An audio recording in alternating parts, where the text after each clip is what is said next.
شاء الله وما ستين ونصوب وغضي الشيخ محمد إبراهيم بن مجيد وعدو تقنان الشيخ مصطفى سيدو كله وسير حاله وعلماء الصوماليات ما أنت وقتي ونقصوا بحشي إلى كيف أيسر ما شاء الله سؤال فسرك وحواي سجيدات أيضا دكسي اللي حسن فيك بحد وانا دكسي أنا فومن قد بدنا دكسي صراحة صح امتحانك دول عربي جل دوم سنة كانوا كجيران ودكسي اللي حيك بحايا استعب شكورا كجيران إنجليش صح سؤال ما شاء الله معلن هذا ما حسنت الشيخ مصطفى كسر دبينا إن شاء الله تعالى وكلمة نسينا إن شاء الله تعالى شيخ الشيخ محمد ومهسيها السلام عليكم ورحمة الله وبركاته runtii nasiibaa leedihiin sabab kalena ma ahane waa in maanta aad waxbarasho haysataan qofka noloshiisa bilowgeeda furaha ugu fiican wuxuu helaa markuu inuu waxbarto ku dadaalo qofka waxbartay iyo qofka aan waxbaran isku mid may noqon karaan ilaahayna quraanku noogu sheegay Soomaan ilaahay wuxuu leeyahay kuwa waxbartay kuwa aan waxbaran miyay simeeyeen farqi u dhaxaa waxa qof markuu waxbarto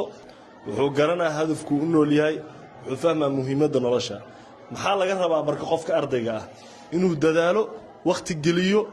kaliya uusan ku ekaanin galaaska casharku ka qaadana laakiin guriga waqti uu geliyo ardayga ugu sareeyo oo wax fiican keen imtixaanka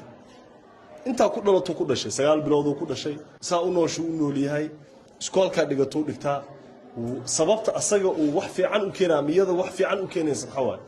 wax kala ma ahan iskuulka wuxuu ku dhigto waxa u dheer waqti kale qofka kaligiisiya qofka nus saac maalintii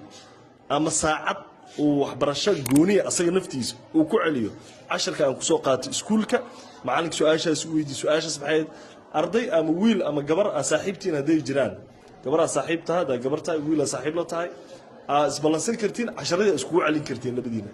way ka xoog badan tahay taa fasal ku soo qaadataan marka dadaal Allah idin guuleeyo sheekha u dhiibana soo ما شاء الله intaas insha Allah aad u mahadsantihiin baraك الله فيكم waan soo booqanayna waa intaas oo kaliya